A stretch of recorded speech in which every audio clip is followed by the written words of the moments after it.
तो मेरे पापा के शेरों और पापा की परियों, आपका फिर से स्वागत है हमारे एक और नए शानदार वीडियो में। इस वीडियो को देखने के बाद आपकी बल्ले बल्ले और मौज होने वाली है।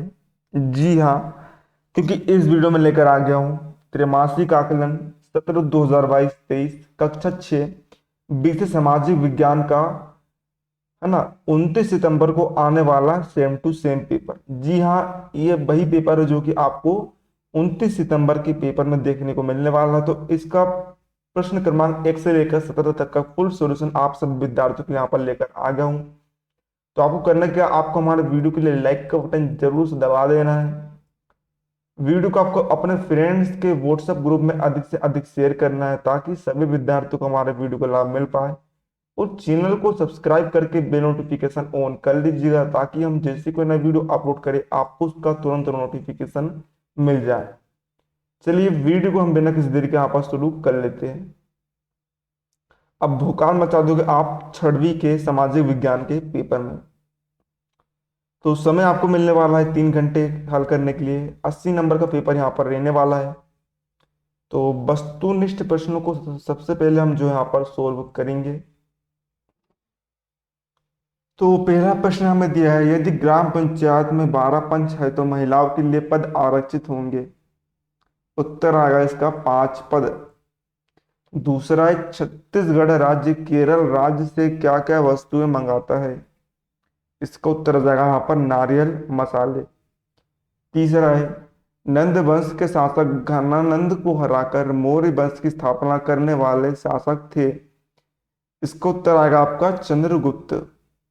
प्रश्न चौथा है, पूर्व वैदिक काल के प्रमुख देवता थे। तो यहाँ पर उत्तर आएगा आपका ना पहला ऑप्शन, चौथा ऑप्शन आपका करेक्ट यहाँ पर हो जाएगा 1,2,3। प्रश्न पांचवा में दिया है, पृथ्वी का अपने अक्ष पर घूमना कहलाता है। उत्तर आएगा इसका घूर्णन। छठा क्वेश्चन है, आंतरिक ग्रहों का सही क्रम होगा क्या होगा, बुध शुक्र पृथ्वी मंगल। अब देखते हैं हम यहाँ पर अति लघु उत्तरीय प्रश्नों के उत्तर। प्रश्न सातवां में दिए हैं, निम्नलिखित के एक एक उदाहरण दीजिए। तो ग्रह का हो जाएगा बुध, उपग्रह का हो जाएगा चंद्रमा, तारा का हो जाएगा मघा, नक्षत्र मंडल का हो जाएगा पूर्वाषाढ़ा। प्रश्न आठवां है, क्षुद्र ग्रह किसे कहते हैं। तो इसका उत्तर देख लेते हैं, हेडिंग डाल देंगे, क्षुद्र ग्रह या अवांतर ग्रह पथरीले और धातु के ऐसे पिंड है जो सूर्य की परिक्रमा करते हैं लेकिन इतने लघु है कि इन्हें ग्रह नहीं कहा जा सकता है। इन्हें लघु ग्रह या क्षुद्र ग्रह या ग्रहिका कहते हैं। प्रश्न 9, आदि मानव व वर्तमान मानव के जीवन में क्या अंतर है, कोई 4 अंतर लिखिए। तो देख लीजिए आदि मानव और वर्तमान मानव के बीच में अंतर। आदि मानव को कपि भी बोला जाता था। ठीक है, तो पहले हम देखते हैं, ये वृक्ष श्रेय होते थे अर्थात पेड़ों पर रहते थे। और आधुनिक मानव क्या है, स्थलवासी है। दूसरा, ये क्या है, कपाल गुहा का आयतन यहाँ पर 400 से 500 सीसी था। और यहाँ पर कपाल गुहा का आयतन 1450 सीसी है। तीसरा, ये क्या है, प्रोगनेथस है, ये आर्थोगनेथस है। चौथा, ये चतुष्पादी चारी होते थे, ये द्विपद चारी होते थे। आगे तरफ बढ़ने से पहले हम जान लेते हैं कि आप इसका पीडीएफ किस प्रकार डाउनलोड कर सकते हैं। तो स्टूडेंट्स, पीडीएफ डाउनलोड करने के लिए, पीडीएफ सॉल्यूशन डाउनलोड करने के लिए आपको हमारे टेलीग्राम चैनल को ज्वाइन कर लेना है, जिसका लिंक आपको इस वीडियो के डिस्क्रिप्शन बॉक्स में देखने को मिल जाएगा। प्रश्न 10वां हम देखते हैं, आयात और निर्यात किसे कहते हैं, दो दो उदाहरण दीजिए। तो सबसे पहले हम देखते हैं आयात। किसी भी तरह की कोई वस्तु बाहर किसी दूसरे देश से खरीदी जाती है तो उसे आयात यानी कि इंपोर्ट कहते हैं। नोट, किसी देश से कोई चीज खरीद कर लाना ही सिर्फ आयात नहीं होता, अगर हम अपने देश के किसी दूसरे राज्य से कुछ मंगवाते तो उसको भी आयात ही कहा जाता है। जैसे भारत के किसी भी एक राज्य से दूसरे राज्य में कोई वस्तु मंगवाई जाए तो उसे आयात कहा जाएगा। अर्थात वह प्रक्रिया जिसमें किसी वस्तु को एक जगह से दूसरी जगह से मंगवाने की प्रक्रिया को आयात कहा जाता है। देखते हैं निर्यात। आयात के बिल्कुल उल्टी प्रक्रिया है। इसमें अगर हम कोई वस्तु भारत से किसी अन्य देश में भेजते हैं तो उसको निर्यात कहा जाता है। निर्यात को एक्सपोर्ट कहते हैं। जब कोई भी देश भारत से कोई वस्तु खरीदता है तो यहाँ से भेजी जाने वाली वस्तु को निर्यात कहा जाता है। जब कोई वस्तु को भेजा जाता है तो वह दोनों पर प्रक्रिया से होकर जाती है। जैसे भारत की तरफ से किसी वस्तु का आयात किया जाता है तो उसे वस्तु का दूसरे देश की तरफ से निर्यात किया जाता है। इस तरह से हम प्रक्रिया में आयात और निर्यात दोनों शामिल होते हैं। प्रश्न क्रमांक 11, आपके आसपास कार्य करने वाले किन्हीं दो महिला स्व सहायता समूह के नाम लिखते हुए उनके दो कार्यों को लिखें। तो नाम नाम लिख दीजिए, लक्ष्मी प्रेरणा समूह और दुर्गा प्रेरणा समूह। कार्य क्या है? गरीब लोगों के बीच नेतृत्व क्षमता का विकास करना, स्कूल शिक्षा में योगदान करना, पोषण में सुधार करना, जन्म दर में नियंत्रण करना। कई स्वयं सहायता समूह नाबार्ड की सेल्फ हेल्प ग्रुप से बैंक लीकेज कार्यक्रम की तरह बैंकों से उधार लेते हैं। इस मॉडल ने सेवाओं को गरीब जनसंख्या तक पहुंचाने का कार्य किया। लघुत्तरी प्रश्न को उत्तर देखेंगे। प्रश्न 12 है, भारत के नक्शे में दी गई नदियों को प्रदर्शित कीजिए। तो आपको जो है एक ब्लैंक नक्शा दिया गया होगा, खाली वाला नक्शा दिया गया होगा। उसमें देखिए आपको इस तरीके से प्रदर्शित करना है। ये है गंगा नदी, यमुना, सिंधिया, नर्मदा, गोदावरी, महानदी ना। तो 6 नदी को आप प्रदर्शित करेंगे। जो जगह आपको उचित लग रही है, मेल खा रही है, वहां पर आपको प्रदर्शित कर देना है देखकर, ठीक है। प्रश्न 13 हम देखते हैं, स्थानीय संस्थाएं अपनी आवश्यकता को पूरा करने के लिए किन किन माध्यम से आय प्राप्त करती है।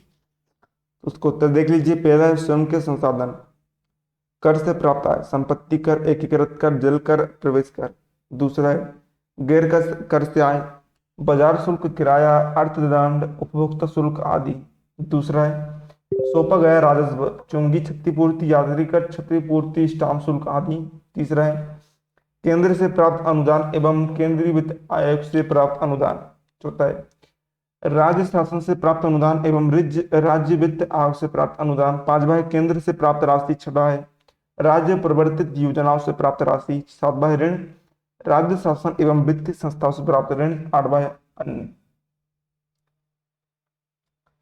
प्रश्न क्रमांक 14 हम देखते हैं, आकाशगंगा का नाम कैसे पड़ा? आकाशगंगा से ब्रह्मांड का निर्माण कैसे होता है, लिखिए। तो का उत्तर देखते हैं। आकाशगंगा तारों का महापरिवार है। शायद नदी की धारा की तरह दिखाई पड़ने के कारण ही इसका नाम आकाशगंगा पड़ा होगा।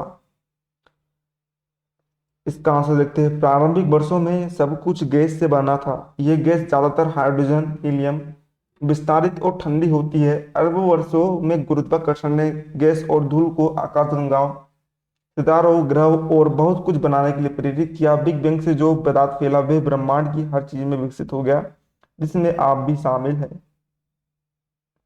दीर्घ उत्तरीय प्रश्न देखते हैं। प्रश्न 15, इसका उत्तर हम देखेंगे। मेन वाले प्रश्न का पहला का उत्तर आएगा हड़प्पा सभ्यता। दूसरा 1921 में दयाराम साहनी ने हड़प्पा का उत्खनन किया। तीसरा रावी नदी के। चौथा 2600 ईसा पूर्व से 1900 ईसा पूर्व के कालखंड के बीच। पांचवा है यह चित्र सिंधु घाटी की सभ्यता का है। विशेषता देख लेते हैं। सिंधु सभ्यता का आर्थिक जीवन अत्यंत विकसित अवस्था में था। आर्थिक जीवन के प्रमुख आधार कृषि, पशुपालन, शिल्प और व्यापार थे। सिंधु तथा उसकी सहायक नदियों द्वारा प्रतिवर्ष लाई गई उपजाऊ जलोढ़ मिट्टी कृषि कार्य हेतु महत्वपूर्ण मानी जाती थी। इस उपजाऊ मैदान में मुख्य रूप से गेहूं तथा जौ की खेती की जाती थी। प्रश्न 15 है, सौरमंडल किसे कहते हैं? सूर्य से दूरी के क्रम में प्रथम 4 ग्रहों का संक्षिप्त वर्णन कीजिए। तो ये देख लीजिए, जिसको उत्तर आप सौरमंडल की परिभाषा और इतना पूरा उत्तर आप यहाँ पर लिख देंगे।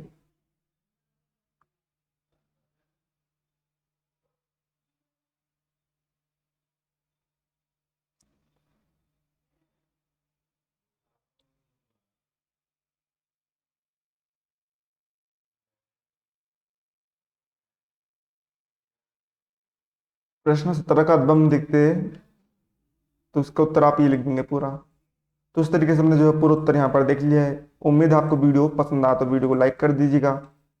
मिलते हैं आपको अगले किसी नए वीडियो में। हाँ, पूरा हमने यहाँ पर छठी सामाजिक विज्ञान का उत्तर देख लिया है। मिलते हैं आपको अगले किसी नए वीडियो में। तब तक के लिए जय हिंद, जय भारत बोलिए मेरे साथ।